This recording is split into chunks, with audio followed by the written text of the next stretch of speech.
అందరికీ నమస్కారం.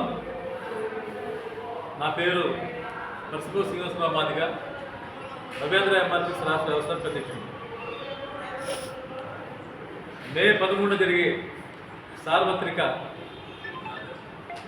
ఎన్నికల్లో వైఎస్ జగన్మోహన్ రెడ్డి గారిని గెలిపించడం కోసం వైసీపీకి మద్దతుగా చంద్రబాబు నాయుడు నేతృత్వంలో ఎన్డీఏ ఓటమి లక్ష్యంగా రవీంద్ర ఎంఆర్పీఎస్ ఆధ్వర్యంలో రాష్ట్ర వ్యాప్తంగా 13 జిల్లాల్లో వైసీపీకి మద్దతుగా రవీంద్ర ఎంఆర్పీఎస్ అనే రాష్ట్ర వ్యాప్తంగా కార్యక్రమాలని అన్ని జిల్లాల్లో జిల్లా సమావేశాలు నిర్వహించుకుంటూ 20వ తేదీన ప్రారంభమైన మా గుంటూరు నుంచి ప్రారంభమైన మా యాత్ర 22 కర్నూలు, 23 అనంతపురం, 24 రోజు కడప రావడం జరిగింది. చంద్రబాబు నాయుడు నేతృత్వంలో ఎన్డీఏ ప్రభుత్వాన్ని, ఎన్డీఏ పక్షాన్ని ఓడించిన లక్ష్యంగా రవీంద్ర ఎంఆర్పీఎస్ రాష్ట్ర వ్యాప్తంగా మాదిగల్ని మాదిగలను చైతన్యం చేస్తా ఉంది. ఎందుకు చంద్రబాబు నాయుడు ఓడించాలి, ఎందుకు జగన్మోహన్ రెడ్డి గారిని గెలిపించాలి? ఈరోజు రాష్ట్రంలో చంద్రబాబు నాయుడు, మందకృష్ణ మాదిగ షెడ్యూల్ కులాల రిజర్వేషన్ వర్గీకరణ చంద్రబాబు నాయుడు ద్వారా జరిగిందని, చంద్రబాబు నాయుడు ముఖ్యమంత్రిగా ఉన్నప్పుడు 2000 నుంచి 2004 వరకు 4 ఏళ్లలో 22,000 ఉద్యోగాలు మాదికి ఇచ్చామని చెప్పేసి వాళ్ళు చెప్తా ఉన్నారు. ఇది పూర్తిగా చంద్రబాబు నాయుడు, మందకృష్ణ మాదిగ అబద్ధాలతో కూడుకున్న అంశానికి మేము చెప్తా ఉన్నాం. ఇది పూర్తిగా అవాస్తవం, మోసపూరితమైన ఒక ఎట్లా అది భారతదేశంలో ఏ రాష్ట్ర ప్రభుత్వం కూడా 3 లక్షల పైగా ఉద్యోగ చరిత్ర ఎక్కడా లేదు. చంద్రబాబు నాయుడు నేతృత్వంలో ఎస్సీ వర్గీకరణ అమల్లో ఉన్నప్పుడు 22,000 రావాలంటే దాదాపుగా చంద్రబాబు నాయుడు ఆ రోజు 1999 నుంచి 2004 వరకు 5 ఏళ్లలో ముఖ్యమంత్రిగా ఉన్న కాలంలో 3 లక్షల నుంచి 3,50,000 ఉద్యోగాలు ఇచ్చి ఉండాలి. ఎస్సీ వర్గీకరణ ద్వారా, ఏబిసిడి వర్గీకరణ ద్వారా ఏ గ్రూప్లో ఆది ఆంధ్ర, ఏ గ్రూప్లో రెల్లి 1% ఉంటే, బి గ్రూప్లో మాదిగలకు 7% ఉంటే, సి గ్రూప్లో మాలకు 6% ఉంటే, డి గ్రూప్లో ఆది ఆంధ్రకి 1% ఉంటే, మొత్తం 15% రిజర్వేషన్లో 7% మాదిగ వాటా వస్తే మాదిగకి 22 ఉద్యోగాలు ఇచ్చని చెప్పి చంద్రబాబు నాయుడు, కృష్ణ మాదిగ చెబుతా ఉన్నారు.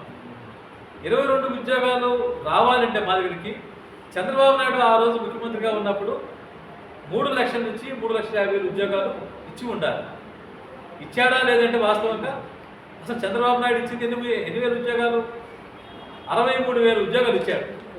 63,000 ఉద్యోగాల్లో 7% మా వాట అంటే కేవలం 4,200 ఉద్యోగాలు మాత్రమే ఇచ్చారు.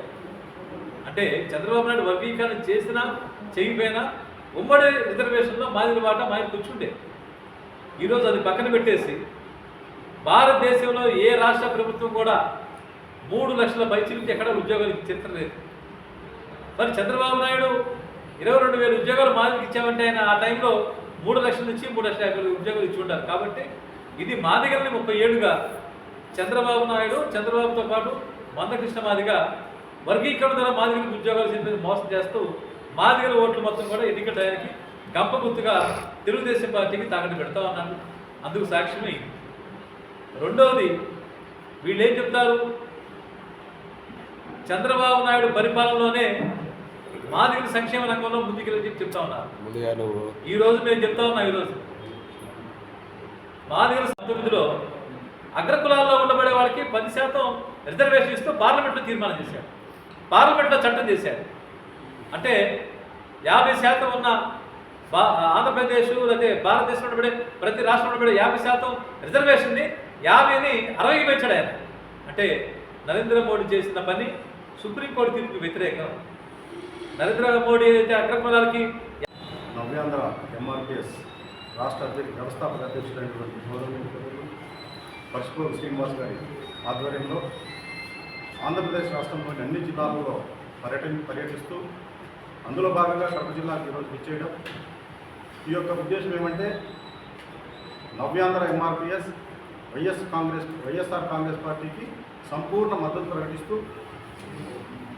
మాదిగలు ఉపకులాలైనటువంటి ఎస్సీలందరూ కూడా వైసీపీకి ఓటు వేసి మంచి మెజారిటీతో స్థానికంగా ఉండే ప్రజాప్రతినిధులు అందరినీ కూడా గెలిపించాలని, అందులో భాగంగా ప్రతి ఒక్క కార్యకర్తను మాదిగలు ఎక్కడైతే ఉన్నారో వారందరితో కూడా మాదిగ పల్లెలు విజిట్ చేయడం, మాదిగ పల్లెల్లో చైతన్యపరచడం, అందులో భాగంగానే కడపకి ఈరోజు విచ్చేయడం.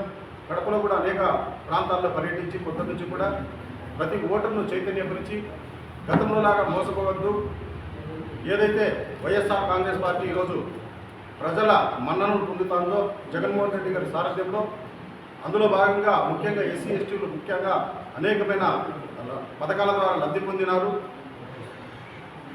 ఇంకా మెరుగైనటువంటి జీవన విధానం ఆర్థికంగా వాళ్ళు ఎదగాలంటే మరొకసారి వైఎస్ఆర్ కాంగ్రెస్ పార్టీని మంచి మెజార్టీతో గెలిపించుకుంటే రాబోయే రోజులలో ఎస్సీ ఎస్టీలకు ఇంకా కూడా మరింత మెరుగైన ఫలితాలు వస్తాయని చెప్పడం, ఆ దిశగా మేమందరం కూడా ఈరోజు ఈ వైఎస్ఆర్ ట్రస్టులో ఏర్పాటు చేసిన ఈ సమావేశాన్ని జయప్రదం చేస్తున్నాం.